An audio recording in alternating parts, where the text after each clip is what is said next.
They go to Bolin. He gives up 3 right after Rich Hill. They kind of waved the white flag with Sam Long and Taylor Clark late in that game, and that's it. It just speaks to me that, this isn't one of those games for this team. It happens, obviously, but it's happened too much to this team for me to believe that they're going to be able to turn the corner.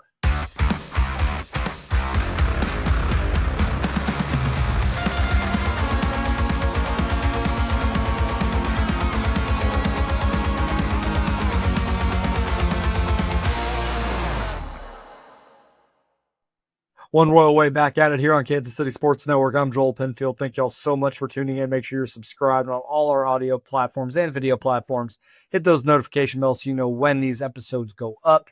Recording Tuesday night, the Royals game just ended. They split the first 2 games of the series with the Chicago Cubs. A big win on Monday.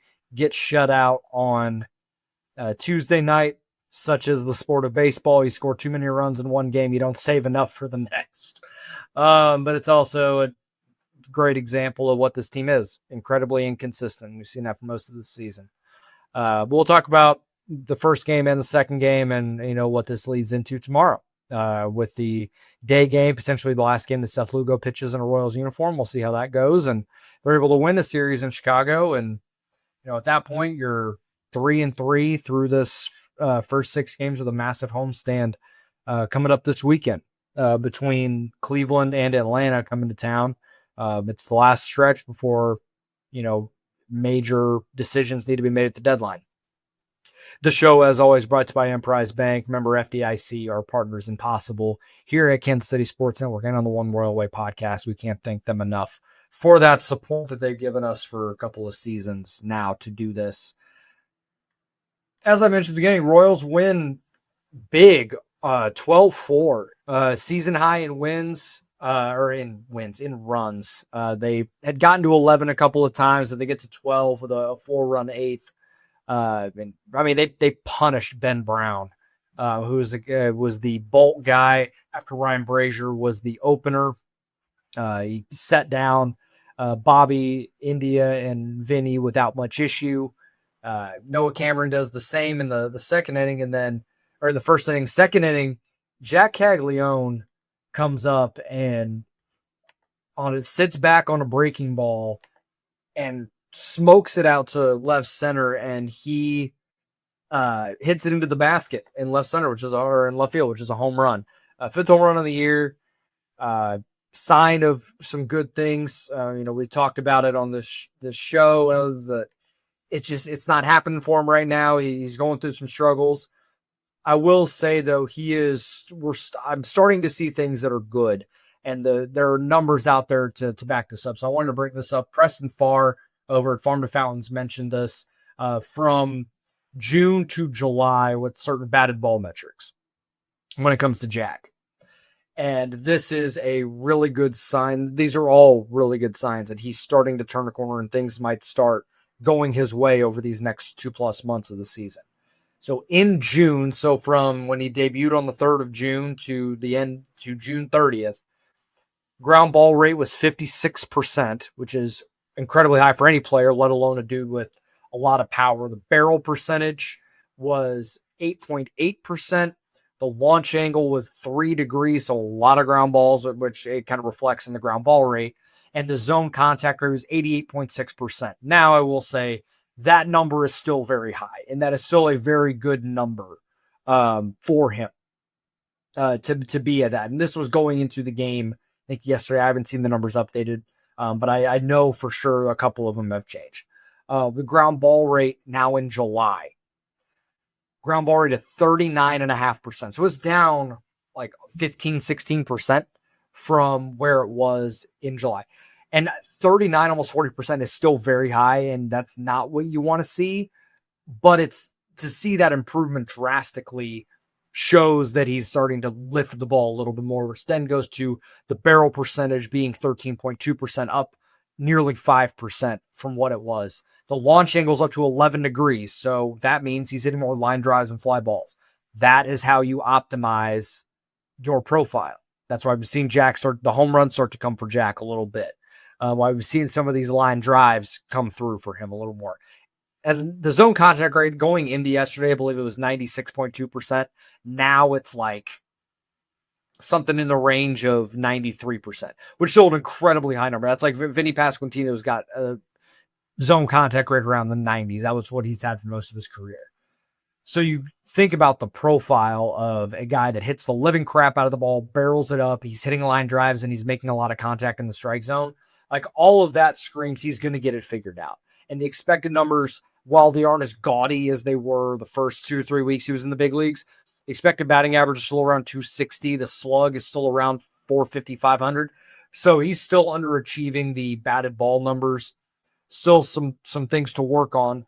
The strikeout rate is around 20%, 21%. That's perfectly manageable. He's taking more walks. He's seeing more pitches. The at-bats are getting better. On the whole, still has some moments of chase, but that he's always going to have that.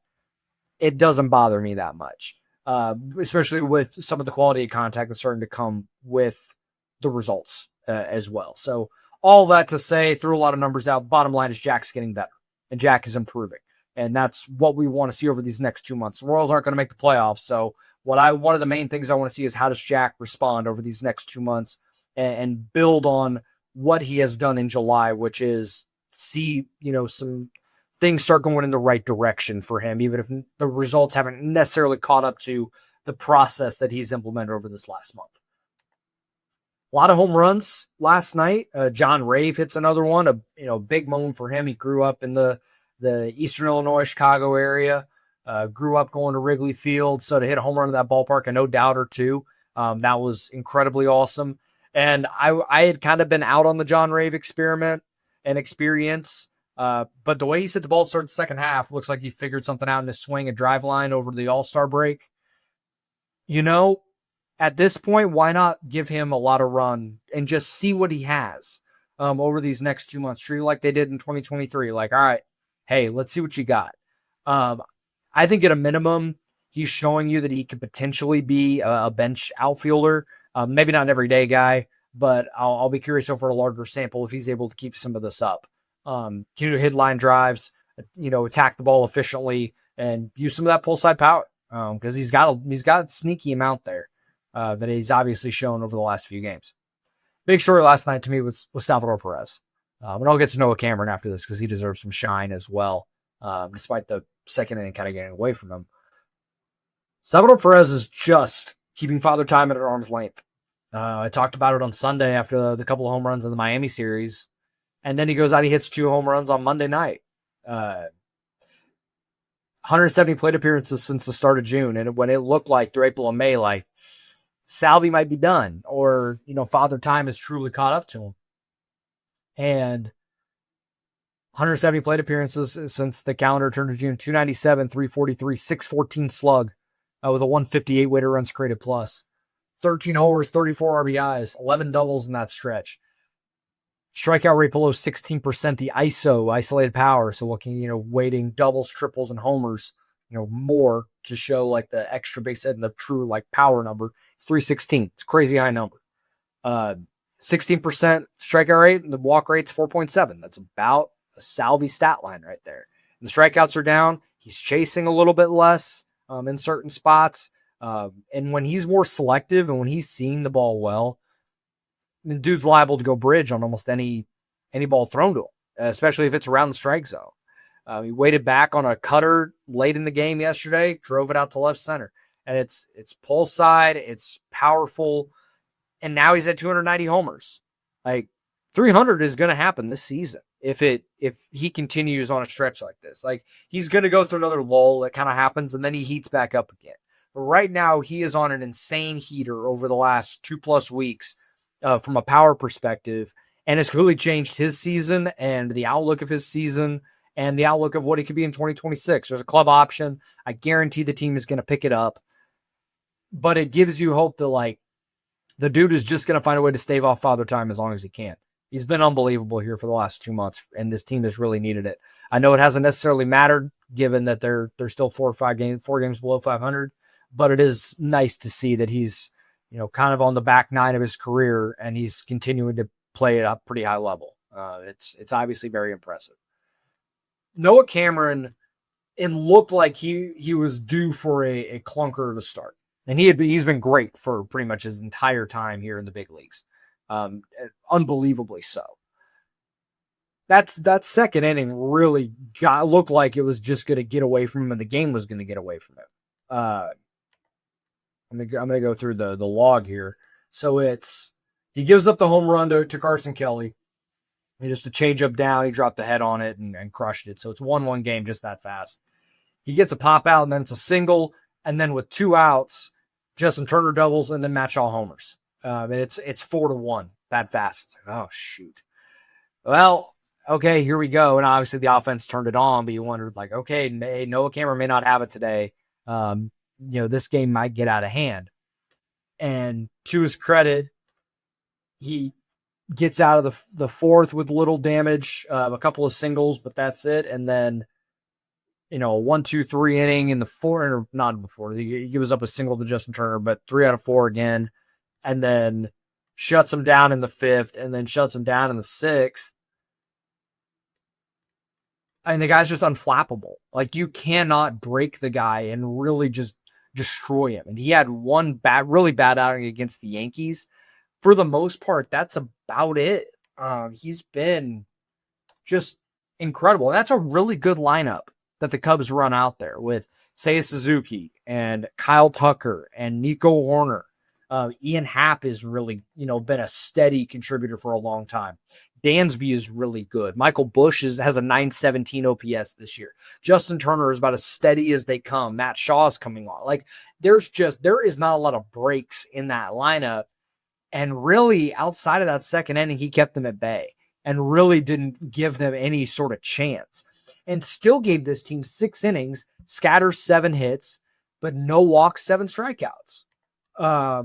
Again, just another unbelievable start from Noah Cameron when you consider what it transpired in that second inning when it really could have gotten away from him. Rookie playing in a historic ballpark. It's like, okay, maybe it wasn't his day. And it ultimately did matter. And he ends up pitching pretty well to keep the Royals in the game. The thing that I've really enjoyed about Noah Cameron over the last handful of starts is the walks have kind of slowed down for him a little bit, and the strikeouts have started to come for him. Just in July, it's 27 strikeouts to 4 walks. That's a pretty solid number for him. Let me get the innings number just so that I have it here. 11.2, 13, like 24 and 23 in the third. 20, trying to do the quick math here because the pop-up didn't show up when I tried to check. Regardless, 27 to 4 strikeouts, or strikeouts a walk.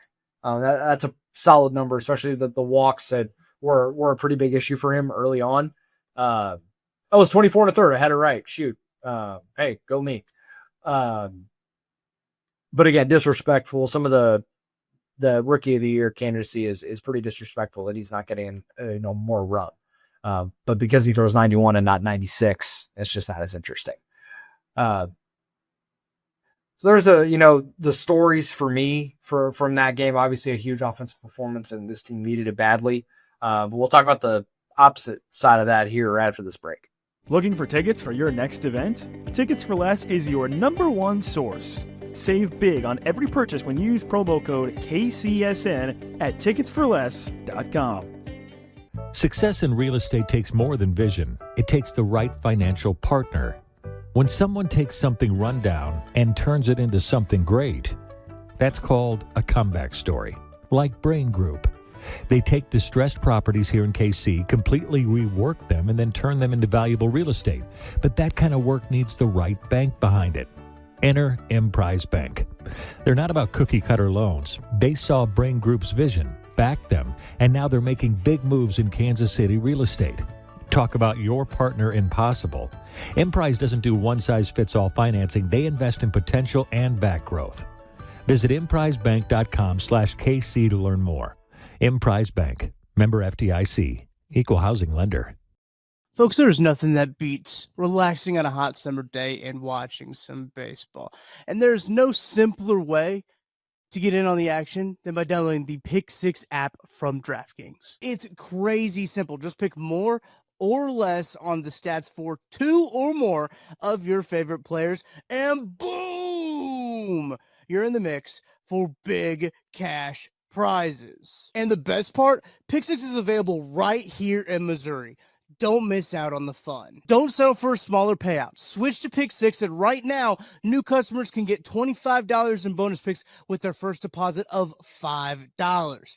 Here's what you got to do. Download the DraftKings Pick 6 app now and use code KCSN. That's code KCSN for new customers to get $25 in bonus picks with their first deposit of $5. Better payouts, bigger wins, only with Pick 6 from DraftKings. The crown is yours. Gambling problem? Call 1-800-GAMBLER. Must be 18 plus. Age and eligibility restrictions vary by jurisdiction. Void where prohibited. New customers only. Minimum $5 deposit. Bonus picks expire 168 hours after issuance. For additional terms and responsible gaming resources, see pick6.draftkings.com/promos. Be sure to hit that like button and subscribe button. I appreciate everybody that is hanging out here, that is watching this on YouTube. Leave your thoughts over the last couple of games in the comments section. I do like to read those every once in a while. And then be sure to subscribe on the audio platforms as well. Hit those notification bells, all those good things. Thank you guys very much for your support this season. Such is baseball, such is life. Can't be high for too long. You come back and Matthew Boyd shoved it for Chicago. You end up losing 6-0. Rich Hill ends up making his Royals debut, playing for his 14th team at 45 years old. Making the spot start because Lorenzen's out. They optioned Andrew Hoffman, and they designated Tyler Gentry for assignment to open up the 40-man spot for Rich Hill. Now, I don't know if this will be Rich Hill's only start, but he did get a strikeout in this game. Five innings, 6 hits, 3 runs. Only one of those was earned. 2 walks, 1 strikeout. If you told me the line would be something like that, like five innings and he gives up 3, I would have taken that. Couple of those innings, bit undeserved on the runs. The defense was not great in this game. Now they shifted the defensive lineup a little bit. Bobby DH today to get him off his feet, and then Michael played short, and Lofton played third.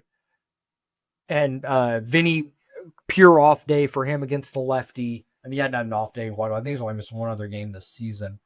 Salvi played first. So, admittedly, for a 45-year-old making his first start in the big leagues this season, it was not an ideal defensive lineup. I would have rather preferred that they handle some of that defensively for tomorrow for getaway day and before the off day. But it is what it is. These are still big leaguers. They still got to make the plays. It was not a great game overall. You get 5 hits in this game, and Salvi gets 1, Lofton gets 1, Cags gets 1, Fermin gets 1, Rave gets 1. Then Bobby ends up getting 1 late in this game. But that's it. I mean, there wasn't much to speak of in this game, unfortunately. I mean, like Bobby singles in the 9th, but then Michael hits into a double play, and that's it. Like there wasn't anything in this game that I take away from other than it's just who this team is. You know, you have an offensive performance, and it's like, hey, maybe this is going to be the thing that gets them going. And how many times have I said that this year, throughout this season? You know, are they going to be able to get it going? Apparently not, because they go out the next day and they get absolutely shoved. Now, Matthew Boyd has pitched very well this year, and he deserves credit. He pitched well. Sometimes you just tip your cap, but it's just a microcosm of this season. Just zero consistency from the offense and finding, different ways to not score with runners in scoring position. Bases loaded, 1 out. Isabel lines out, and Freddie gets doubled off at second inning. And that was really the only chance they had. And it was 3-0. Maybe if you're able to chip away there like they did on Monday night, who knows what happens. But they let Boyd off the hook. He goes 7. 4 hits, just the 1 walk, 6 strikeouts. And that was it. They go to Bolin. He gives up 3 right after Rich Hill. They kind of waved the white flag with Sam Long and Taylor Clark late in that game, and that's it. It just speaks to me that, this isn't one of those games for this team. It happens, obviously, but it's happened too much to this team for me to believe that they're going to be able to turn the corner. Now, Seth Lugo going tomorrow. I feel like I have a chance to win. He's on regular rest, so I feel like he's probably going to pitch pretty well. Any extended time off or short rest or whatever the case, he struggles. It's interesting. Even you think for a 35-year-old some extra time would be helpful. I guess not. But the other part of this game that was odd from a defensive perspective, the Royals have been one of the best teams in baseball when it comes to throwing runners out second and not letting teams run all over them. Well, Justin Turner stole 2 bases. He's 40 years old. Matt Shaw stole 1. Nico Horner stole 2. Dansby stole 1. Seiya Suzuki stole 1. And Kyle Tucker stole home. And so that was 7 stolen bases. That's tied for a franchise record given up. Something monitor could have just been Fermin, could have been, Rich Hill was pretty slow to the plate. They stole these off of Hill, or they stole them off of Sam Long, who both are pretty slow to the plate and don't really hold runners. So I think it's more to do with the pitcher than it is the catcher. Most always given up this season. Nick in the chat helping me out here. Yeah, it was like the most by a significant margin because they've only given up the least in the league by like a pretty decent margin here. But sometimes, in baseball, you steal off of the pitcher more than you do the catcher. And when the pitcher stole the play, there's nothing that they can do. Lugo's pretty good at holding runners. Walker's pretty good at holding runners. Cameron's quick to the plate. Bubic is pretty quick to the plate. The delivery makes it, a little more difficult to get a good read. So I think it's more to do with that than anything else, but it's certainly odd considering, what we've seen from this team so far, this year when it comes to not letting teams just wreck them on the base path. We'll talk on Thursday after Royals Cubs day game tomorrow. So, don't sit on your couch at the end of the day, crack open a beer and then expect for that to be the game on because it's a 121st pitch. Seth Lugo, but it's still TBD for the Cubs. I have not seen a report as to who is going to pitch tomorrow. So it could be a minor league call-up or it could be another bullpen type situation like they did on Monday. So we'll see. We'll have maybe a little more clarity on what's next for this team. As I mentioned, this could be potentially the last time we watch Seth Lugo in a Royals uniform, who's been, fantastic for his entire tenure here. But it, would be prudent from a business standpoint that he's going to be gone here fairly soon. So we'll see what happens. Toast game to Salvador Perez, 10 homers away from a huge mark in his career, 300. We'll go there for the toast game brought to you by Holiday Distillery. I don't have any tonight, but you guys know the drill. Appreciate everybody for listening, and I'm going to get out of here now, and we'll talk Thursday night. Recap this series, preview the weekend against Cleveland, go from there. Have a great one, everybody.